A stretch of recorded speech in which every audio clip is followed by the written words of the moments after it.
Good evening friends. आज की update कुछ इस प्रकार से। आज हम बात करेंगे बांग्लादेश की। बांग्लादेश पाकिस्तान से JF-17 थंडर लड़ाकू विमानों की खरीद करेगा। ये खुलासा पाकिस्तानी सेना के propaganda wing inter service public relation ISPR ने किया है। ISPR ने मंगलवार को कहा कि पाकिस्तान में बांग्लादेश के एयर चीफ ने JF-17 थंडर एयरक्राफ्ट की संभावित खरीद पर विस्तार से चर्चा की।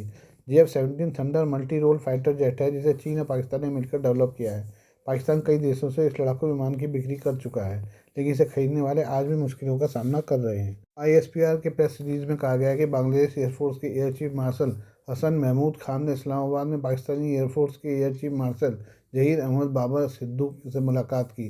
बांग्लादेशी वायुसेना प्रमुख ने एक उच्च स्तरीय रक्षा प्रतिनिधिमंडल का भी नेतृत्व किया। दोनों देशों के वायुसेना प्रमुखों की बैठक में ऑपरेशनल सहयोग और संस्थागत तालमेल को मजबूत करने पर ध्यान केंद्रित किया गया, जिसमें ट्रेनिंग, क्षमता निर्माण और एरोस्पेस प्रगति में सहयोग पर जोर दिया गया। पाकिस्तान ने बांग्लादेशी वायुसेना प्रमुख का गार्ड ऑफ ऑनर से स्वागत किया। Pakistani air chief martial Sidhu ने अपने बांग्लादेशी वायुसेना प्रमुख को अपनी वायुसेना की हालिया उपलब्धियों के बारे में जानकारी दी।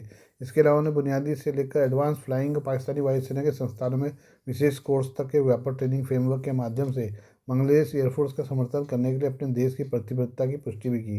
उन्होंने बांग्लादेश को सुपर मुश्ताक ट्रेनर एयरक्राफ्ट की तेज डिलीवरी के साथ साथ एक पूर्ण ट्रेनिंग और दीर्घकालीन समर्थन इकोसिस्टम का भी आश्वासन दिया। बयान में कहा गया कि बांग्लादेशी वायुसेना प्रमुख ने पाकिस्तानी वायुसेना के कथित युद्ध रिकॉर्ड की तारीफ की और उनकी ऑपरेशनल विशेषता से लाभ उठाने में दिलचस्पी दिखाई। उन्होंने बांग्लादेशी एयरफोर्स के पुराने बेड़े के लिए रखरखाव सहायता और हवाई निगरानी बढ़ाने के एयर डिफेंस रडार सिस्टम के इंटीग्रेशन में सहायता मांगी। इसमें कहा गया कि पाकिस्तान और बांग्लादेश के वायुसेना प्रमुखों की बैठक में JF-17 थंडर एयरक्राफ्ट की संभावित खरीद पर भी विस्तार से चर्चा हुई। दूसरी खबर भी बांग्लादेश की है। बांग्लादेश नेशनल पार्टी के एक्टिंग चेयरमैन तारिक रहमान ने सोमवार को कहा कि 1971 के बिना बांग्लादेश के अस्तित्व की कल्पना नहीं की जा सकती। उनका ये बयान काफ़ी महत्वपूर्ण है क्योंकि पिछले साल जुलाई अगस्त से शुरू हुए प्रदर्शन में 1971 युद्ध की निशानियों को मिटाया गया है। मोहम्मद यूनुस और उनके समर्थकों ने बांग्लादेश की आज़ादी को झुठलाने की कोशिश की है, जबकि तारिक रहमान को बांग्लादेश का अगला प्रधानमंत्री माना जा रहा है। उन्होंने BNP चेयरपर्सन के पॉलिटिकल ऑफिस में वामपंथी पार्टियों के गठबंधन डेमोक्रेटिक यूनाइटेड फ्रंट के नेताओं से मुलाकात के दौरान कहा कि मुक्ति संग्राम बांग्लादेश के एक राज्य है, उसकी राजनीति की नींव है। 1971 के बिना देश के अस्तित्व की कल्पना नहीं की जा सकती। बांग्लादेश की आज़ादी पर तारिक रहमान का बड़ा बयान। इस दौरान तारिक रहमान ने कहा कि हाल के विद्रोह के बाद देश में जो नई राजनीतिक सच्चाई और संभावनाएं सामने आई हैं उसका इस्तेमाल किया जाना चाहिए। सरकार और विपक्षी पार्टियों सहित सभी को देश को आगे बढ़ाने के लिए मिलकर काम करना चाहिए। इसके अलावा राष्ट्रीय एकता के महत्व पर जोर देते हुए उन्होंने कहा कि मौजूदा राजनीति अवसर का इस्तेमाल लोकतांत्रिक व्यवस्था को मजबूत करने के लिए किया जाना चाहिए। वहीं बैठक में हुई चर्चा पर बात करते हुए वामपंथी पार्टियों के नेताओं ने बताया कि BNP के कार्यवाहक अध्यक्ष ने देश में कानून व्यवस्था की स्थिति पर चिंता जताई। साथ ही उन्होंने निष्पक्ष, स्वतंत्र और स्वीकार्य राष्ट्रीय चुनाव सुनिश्चित करने पर जोर दिया। उन्होंने सभी से एकजुट रहने का आह्वान किया। आपको बता दें कि चुनाव के बाद BNP के सबसे बड़ी पार्टी के तौर पर उभरने की संभावना जताई गई है। कई रिपोर्ट्स में कहा गया कि BNP को 150 से ज़्यादा सीटें मिल सकती हैं।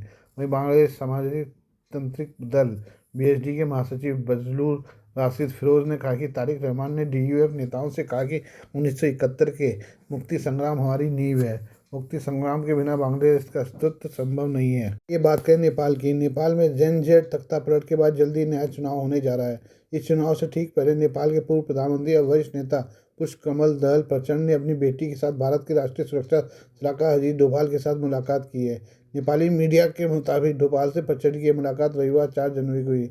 बताया जा रहा है कि इस मुलाकात के दौरान 5 मार्च को होने जा रहे आम चुनाव के जरिए देश के लोकतंत्र की रक्षा करने पर फोकस किया गया।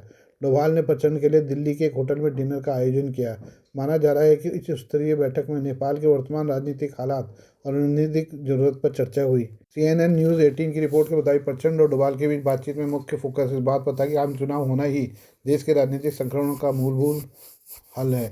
ये बेहद बैठक संवेदनशील समय में हो रही है जब जनजेट प्रदर्शन के बाद KP शर्मा ओली की सरकार गिर चुकी है। वहीं सुशीला कार्की ने अंतिम प्रधानमंत्री का कार्यभार संभाल रखा है।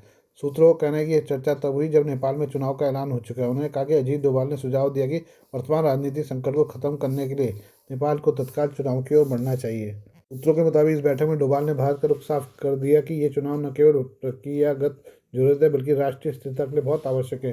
उन्होंने कहा कि भारत नेपाल के लोकतांत्रिक ढांचे के संरक्षण के लिए पूरी तरह से प्रतिबद्ध है। डोभाल ने कथित रूप से प्रचंड से यह भी कहा कि चुनाव ही राजनीतिक सिस्टम को बनाए रखने का एकमात्र तरीका है।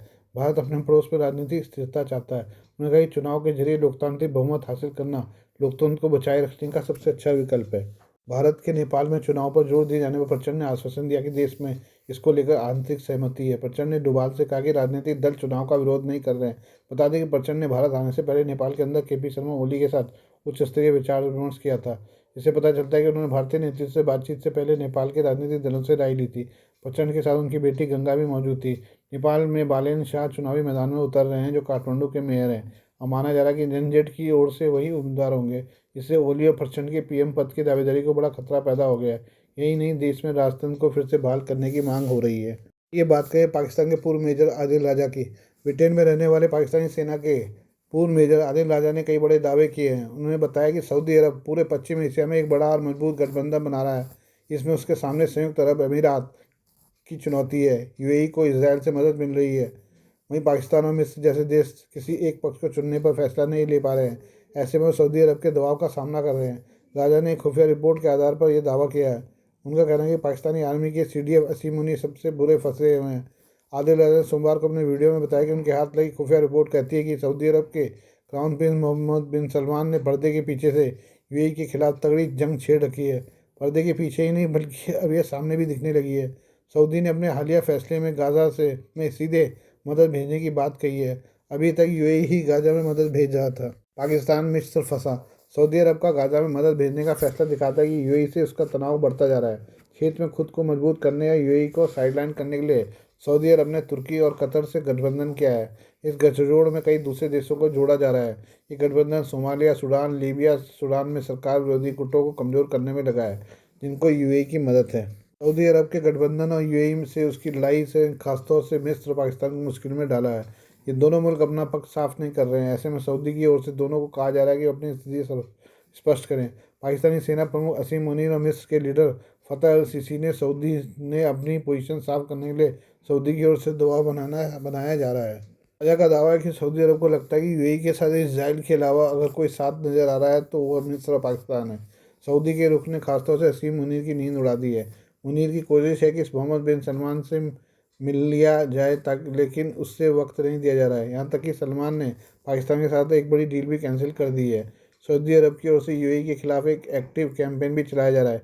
इसमें कहा जा रहा है कि इसराइल को गाज़ा युद्ध के समय यूएई ने अरबों डॉलर के हथियार भेजे थे। अरब जगत में यूएई और इसराइल के रिश्ते को लेकर कई तरह की बातें सामने आ रही हैं। ये बातें सऊदी की ओर से चलाई जा रही हैं। Please do like, share and subscribe this channel of my news, views and analysis by Prakash.